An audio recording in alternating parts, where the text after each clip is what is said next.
Jerubbaal, that is Gideon, and everyone who was with him got up early and camped beside the spring of Harod. The camp of Midian was north of them, below the hill of Moreh in the valley. The Lord said to Gideon, "You have too many people for me to hand the Midianites over to you, or else Israel might brag, 'I did it myself.' Now announce in the presence of the people, 'Whoever is fearful and trembling may turn back and leave Mount Gilead.' So 22,000 of the people turned back, but 10,000 remained. Then the Lord said to Gideon, 'There are still too many people. Take them down to the water, and I will test them for you there. If I say to you, "This one can go with you," he can go. But if I say about anyone, one cannot go with you," he cannot go.'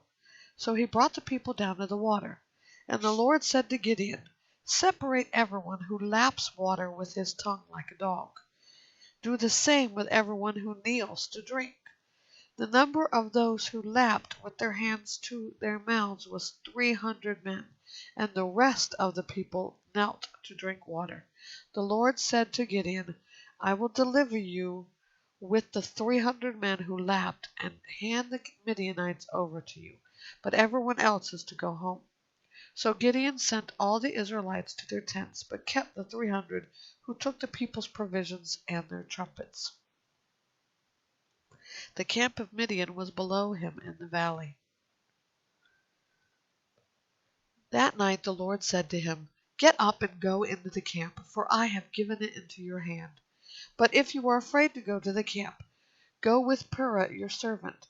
Listen to what they say, and then you will be strengthened to go to the camp.' So he went with Purah his servant to the outpost of the troops who were in the camp. Now the Midianites, Amalekites, and all the Kedemites had settled down in the valley like a swarm of locusts, and their camels were as innumerable as the sand on the seashore. When Gideon arrived, there was a man telling his friend about a dream. He said, 'Listen, I had a dream.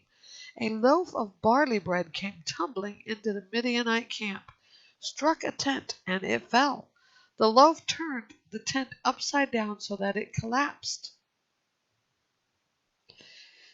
His friend answered, 'This is nothing less than the sword of Gideon, son of Joash the Israelite. God has handed the entire Midianite camp over to him.'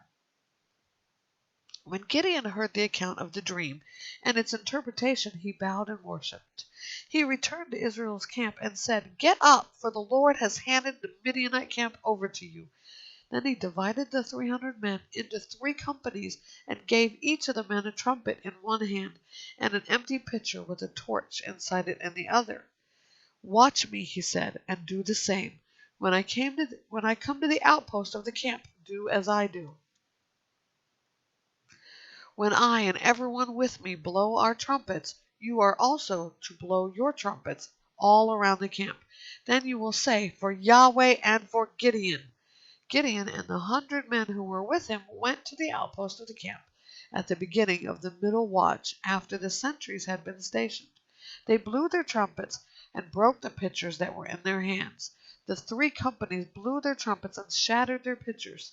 They held their torches in their left hands, their trumpets in their right hands, and shouted, "A sword for Yahweh and for Gideon!"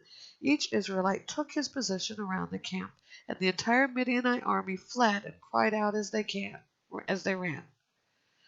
When Gideon's men blew their 300 trumpets, the Lord set the swords of each man in the army against each other.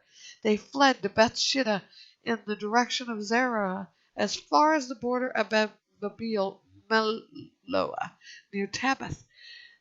Then the men of Israel were called from Naphtali, Asher, and Manasseh, and they pursued the Midianites. Gideon sent messengers throughout the hill country of Ephraim with this message: "Come down to intercept the Midianites and take control of the watercourses ahead of them as far as Beth-barah and the Jordan." So all the men of Ephraim were called out, and they took control of the watercourses as far as Beth-barah and the Jordan. They captured Oreb and Zeb, the 2 princes of Midian. They killed Oreb at the rock of Oreb, and Zeb at the winepress of Zeb. While they were pursuing the Midianites, they brought the heads of Oreb and Zeb to Gideon across the Jordan.